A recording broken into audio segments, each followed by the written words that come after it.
Hi, everyone. Welcome to the podcast. I'll start the podcast with a quote from Chanakya, who was one of India's oldest philosophers. He was born in 375 BC. He's done a lot of work in philosophy, in finance, in economics, and in morals and ethics. The quote goes like this: whenever you start doing something, ask yourselves these three questions.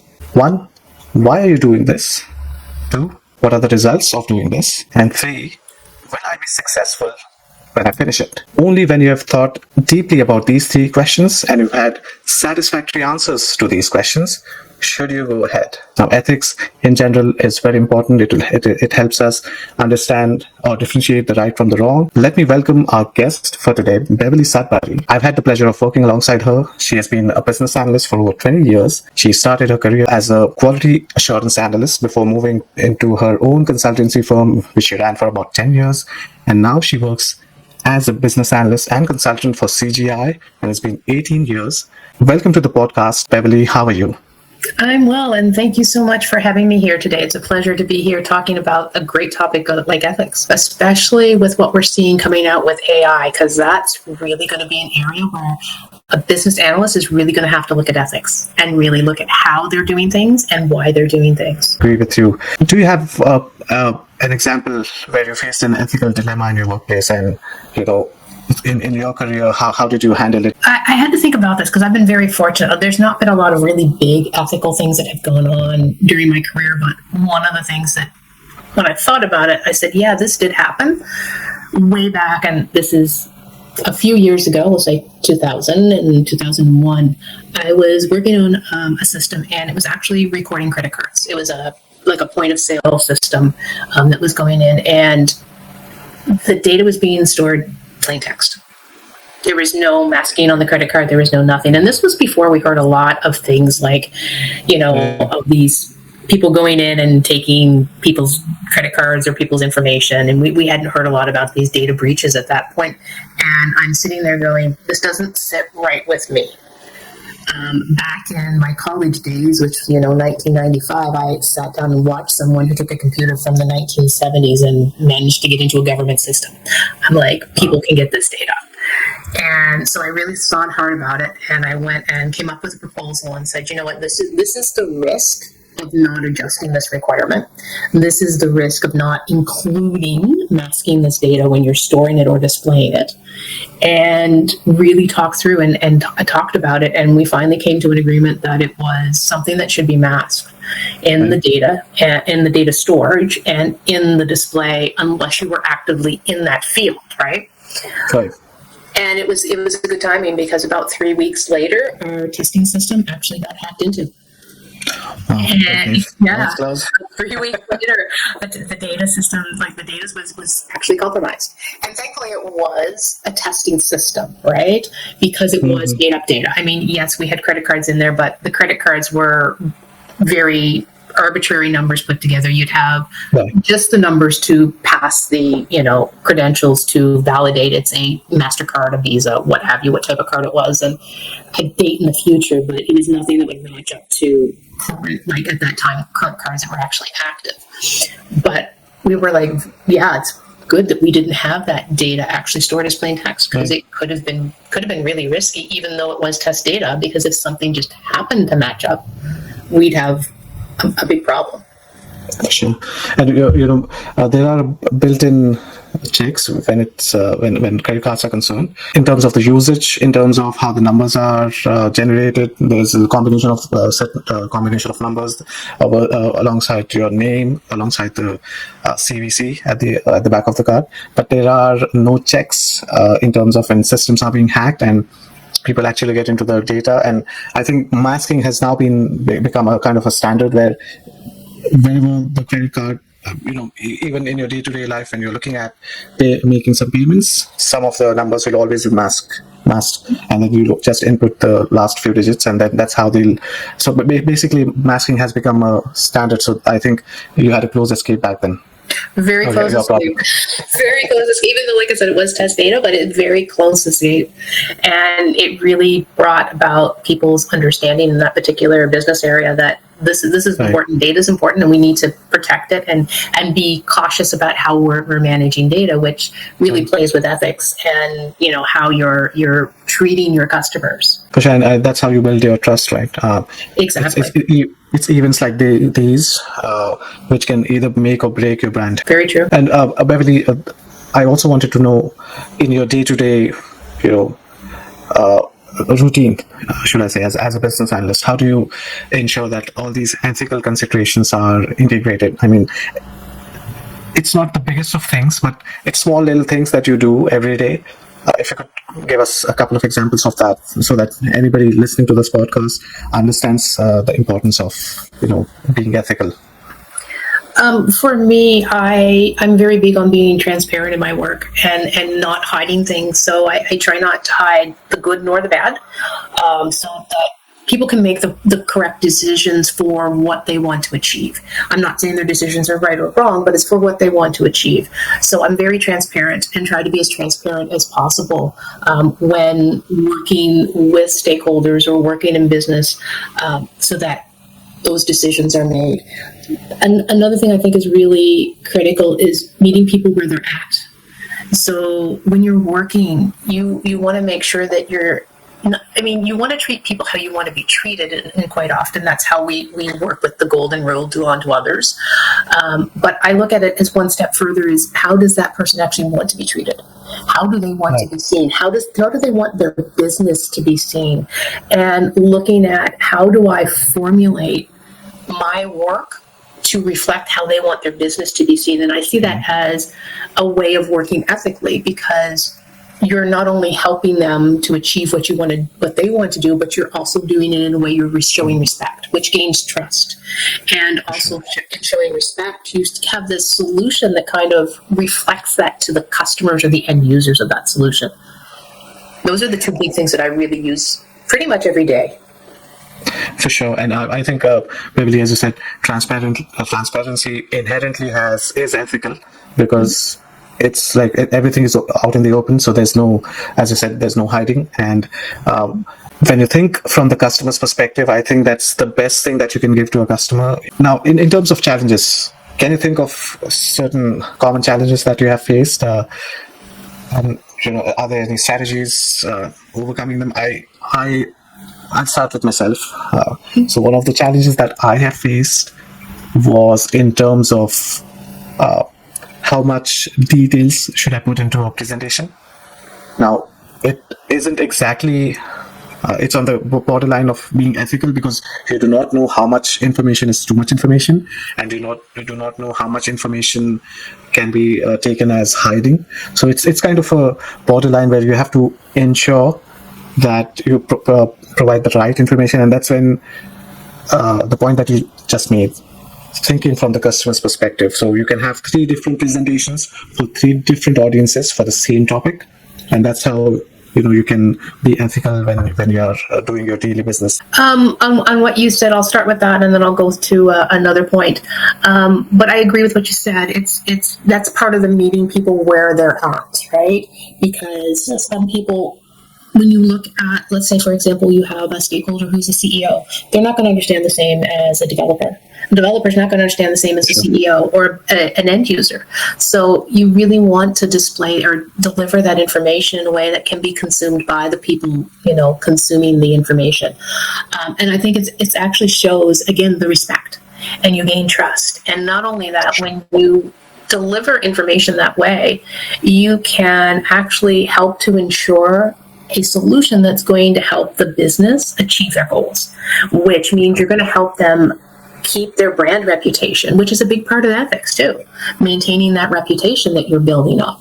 So I really agree with what you said on being very cognizant of who is my audience and how am I delivering that information to them. Right. Kind of part and part in that. And one of the challenges that I find is education.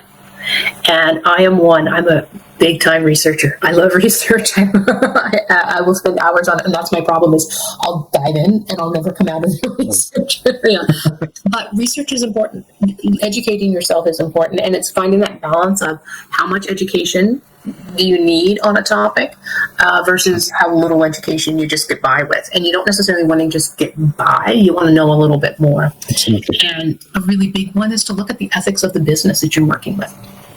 Different businesses have different values, and you really need to understand what those values are of the business that you're working with, because it may not be the same as what you thought it was, because everyone has their own ethics, and you really should educate yourself on what your own ethics are so you know how to operate.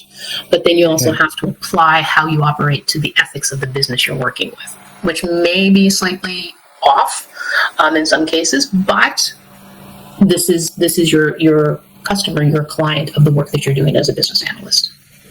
For sure. Yeah, I agree with you. Now, I wanted to leverage your experience, and again, this could be something which is difficult to answer because it's been so long. But do you think the ethical considerations have changed in your opinion in the last 20 years? I mean, in terms of, are there more should new BAs be more cautious about the things they are doing? How do you think ethics in general have evolved in these 20 years? Coming from an IT perspective, I think ethics is completely different than it was 20, 25 years ago when I started out. Yes, we always had a customer in mind, but it was like my example before about the data. Like, we don't need to mass data; it's not a big deal. So I think with the regulations that have come out with like data privacy acts, even how people are supposed to provide specific services, say for people who are hearing impaired or sight impaired, those types of things, all of this feeds into the ethics of the solution that's being developed and the solution you're looking to try to achieve. And I really think old or new business analysts really need to understand some of those items that are, we'll say, out in the wild there, that are happening, because this is how society wants things done.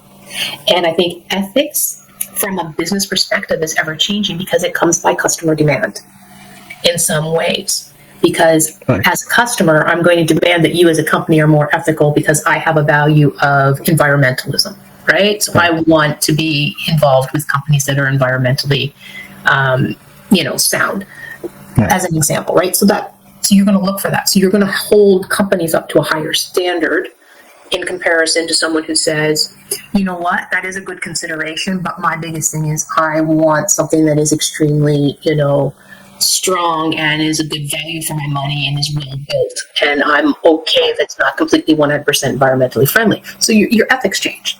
And I think as a business analyst, you have to be aware of what is driving the consumer market in a generalized way. But that's the ethics that you need to help your business move into in order for them to achieve some of their goals. And I think it's really important for businesses to understand, or business analysts to understand what's going on. I think it's really important for business analysts to understand what the company's ethics are, but also their own ethics. So it's really good to know who you are, because you're first of all going to be the person presenting the information. You're going to be working with the business ethics to achieve the ethical standards of the consumer. And I think back 20, 25 years ago, we didn't think about those things. We wanted to make sure the customer was happy, but we didn't think as deeply as we do now on how much we're impacting the end user, or even how much we are impacting the business that we're working with. And it's a lot trickier. I'd say ethics are a lot trickier now than they were 15, 20 years ago. Right. Yeah. And I think one of the examples that I can think of right now is the Y2K problem. Had people thought about those numbers changing, things would have been much different. In terms of stakeholder management and the way we communicate to the stakeholders, and I think we have already touched base a couple of pointers on this. Where do you think ethics fit into all this? I think really ethics is the key to stakeholder management and your communications with your stakeholders. Right. It's really, when you're working with stakeholders, you're trying to build trust, right? You want to be able to have stakeholders that trust what you're doing, how you're doing it, because not only is it helpful that when you come up with a risk or a possible different way of doing something, they're going to trust that you're doing your job and you know what you're doing, and you've not just thrown something at them. You've done the research necessary. So it's building that trust so that you have that with your stakeholders. And then part of, as I said before, transparency, which is part of ethics. Being transparent and having those clear communications is really key to additionally building that trust. I think also making sure that your stakeholders are included and you understand them is really important, because then you're going to find the information that really is critical to the requirements you're trying to work with. You're going to be able to see more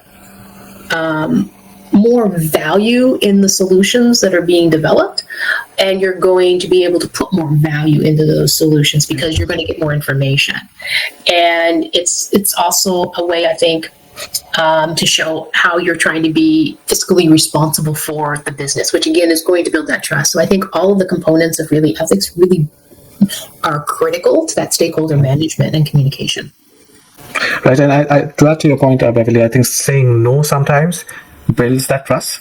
Yes. So if you're saying no, but you have a valid reason behind it, and you are able to explain it and put it forward in a way that it not only helps them understand but also makes them think, I think that again further builds trust in you, that all right, this guy is saying no, but this is the reason why it is, and it makes complete sense.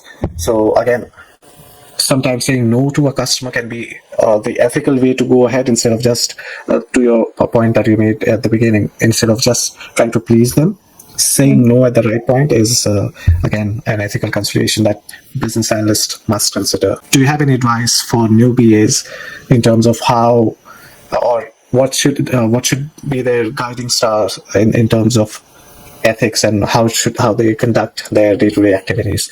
I think it's a sum up of what we have just discussed, but as a new BA, what would you advise to a new BA? The two key, when I'm talking to new BAs, there's two key things I always tell them is, the first thing is always be curious. So always ask questions, right? Be curious about what's going on. Be curious. When you're curious about something and you're asking someone questions, they really get the impression that you care about what you're trying to do and what they're doing and how you're trying to improve it for them. So really be curious, really ask those questions. But when you ask those questions, be quiet for a moment, listen, give people the space to provide their input, and don't make assumptions, because that really is the ethical thing to do. We all want to be heard, right? We all want that space. So give people that space. And I think the third thing I would tell a new BA, which I think is really critical for any BA to do, is really take the time to work on yourself. Look at your own ethics. Look at what you value, because that's going to help guide how you work as a BA. Because if you appreciate a company being transparent and, being upfront about things, you're going to try to work in that same way. So really look at yourself and understand how you work as a human being, because that's going to help drive your work as a BA. How do you approach situations where business objectives differ from your personal work ethics as well as work ethics in your team, or in the day-to-day work that you do? So let's unpack the business ethics first, really. Because a lot does depend on the business ethics. When you're working as a BA, you're trying to provide a solution for a particular business. And each business has their own goals to achieve, their own wishes, and their own way of working. So look at how the business actually wants to perform as a business. And then kind of say, okay, this particular requirement or this particular solution does not quite align with the business ethics, or even if it does align with the business way of doing work, right, you might want to say, you know what, doing this particular way of working may damage your brand or may hurt your financial future. You may want to consider this different solution. So actually, I have this belief, and another one I've learned the hard way: never come with a risk or a problem without proposing a direction for solution. You may not have the total solution, but try to provide a direction towards that solution to the issue or the risk that's being raised. And I think if it's something that's totally against the business ethics, then you really need to bring it up and say, this is against your business ethics. This is not how you want to present. This could damage your reputation. Here's an alternate solution. Or let's look at how can we together work to come up with a solution. I have some ideas, and talk it through. Right. And before the point again, Beverly, it again sums up. 1, fix your own ethics first. Yep. 2, as you said, that's your job. That's again comes into ethics. Your job is not just to find the problems. You have to find a direction to which you can have multiple options that you can approach that, but at least you have to give the business a direction as a business analyst. So again, it comes back to your ethics. Are you doing your job the way it's supposed to be? So again, it all ties together. How should a business analyst handle pressure from stakeholders to bend or ignore ethical guidelines? So first of all, I'm going to say I can't tell people how to work completely, because we all have different ethics. We all have different points of view. Right. So I wouldn't say I'm going to say this is like what I would do every time, because each situation you're going to have to evaluate, and you're really going to have to look at your own ethical position, like where do you sit on that moral compass, right? And how you do your work. And you have to say, okay, I'm being asked to kind of push something a little bit and not quite do what is the best for maybe the consumer market. So an example might be hiding fees. We've all heard the horror stories of fees being hidden in particular pricing. And then they say, you know what, we're not worried about that. Look at how you operate. You believe in transparency. You believe in being open and honest. Reality is, if that is not how the business is looking to work, you may want to sit there and say, this is a risk. If you do this, here is the reasons why it's a risk. Here is maybe some background on cases that have happened before where it has been a risk and it's damaged the reputation of the company. And then let the business make a decision on it. And why I say let the business make a decision on it is because as a BA, you can provide direction towards solutions, but you're not providing the final sign-off. And it is not your position, because you are not, I'm going to be very, very blunt about this, you're not the one cutting the check to pay for the project. So let those people make the decisions, because this is really how they want to work in their business. After all of that is said and done, based on whatever decision comes out, that's when you have to say, is this a position where I want to continue working? And you may have to say, there are people that have to say, you know what, I don't agree with this at all. I'm going to be very transparent about it. I'm going to be very open about it. I'm going to bring up these risks, but this is my job, and I, want to continue working. So therefore I'm going to continue on, but I'm going to understand I did everything. And even if it's something that the business decides to do after you've raised the risk and after you've raised the information and they decide they're going to continue on with it, no, you've done everything you can do. And don't take that guilt on, because it's not your end decision to make. You're providing a guidance towards a solution, and it's not your end decision to make. So then you can make your decision. Is this a position I want to stay in, or do I want to consider moving to another position? And then you can go through all of that. But at first, don't just drop it. Come up, bring those risks, bring your research, do a little bit of time in researching it, and see how it plays out as it moves on. But always maintain your own ethics when you're doing your work. The last Q question that I have for this podcast, how can you as a business analyst remain objective and unbiased when conducting analysis and making recommendations about your analysis? Well, first I want to say biases will always exist. It's part of human nature. That's who we are. We always have, I like this better than that, or I favor this over that. So it's not wrong to have a bias, but you want to educate yourself on what your biases are and know how those biases really impact your work that you do, and be cognizant of that, because that's how you can mitigate your biases, providing a spin or a slant to the data you're presenting. Because remember, you're presenting data, you're presenting findings, you're presenting facts. So you want to make sure that though that data is presented in a way that is just data. Here is your clear data, and from that data, I can speculate A, B, C. You also want to make sure you've got some kind of a scope, because when you start a project, usually there's some type of scope. So you want to make sure you're still within that scope and the criteria for the project, and kind of stay within those guidelines so that you're not pulling in extra data or extra information from outside, which may lead to other biases that really shouldn't impact what you're doing because it's out of scope. The other thing I like to do is make sure I've got information from multiple people. I like to include extra stakeholders. I like to really evaluate what other departments are, impacted by this. Do we need to pull in some more information? Do we need to understand things better? It helps to keep the result a little less biased towards the immediate department that you're affecting, right? Right. And again, it comes back to be curious, listen, talk to people, find out what's really being done, find out how it's being done, and present that in a factual way, right? And show how solution A meets the business needs, solution B meets the business, solution C doesn't meet the business. Show how it meets or doesn't meet. And once you've done presenting, let your stakeholders that are really the people who should be making that decision, let them make their decision.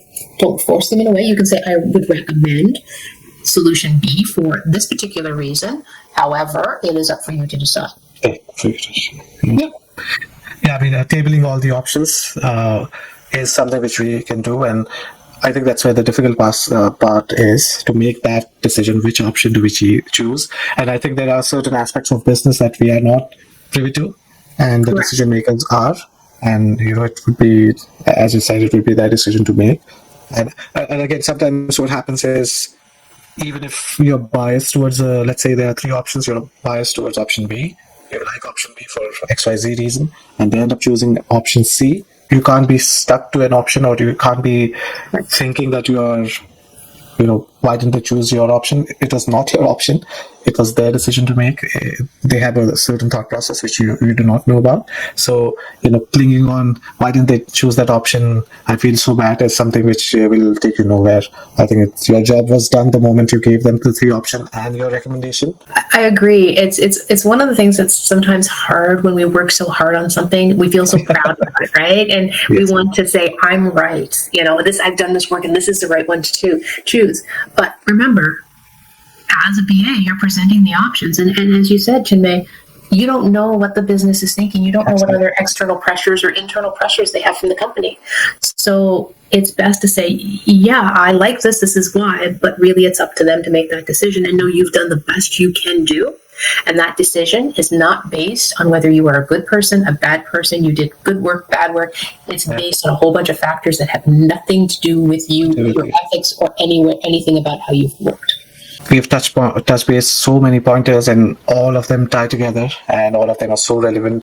Do check out our 2-day bootcamp, which is held on weekends. It covers all the details around CCB and CBAP examination.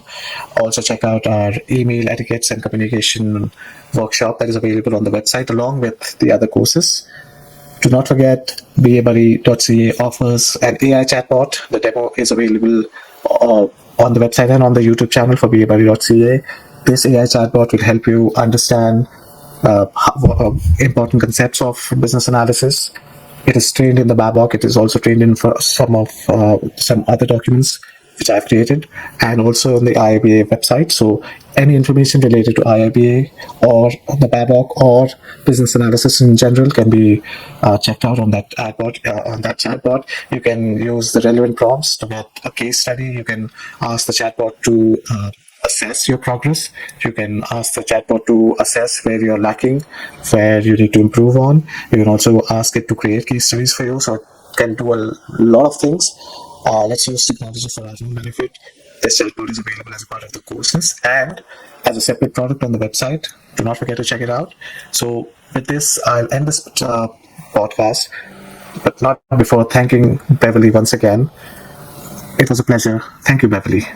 Thank you very much, Chinmay. It was a pleasure to be here, and I'm happy to share this information.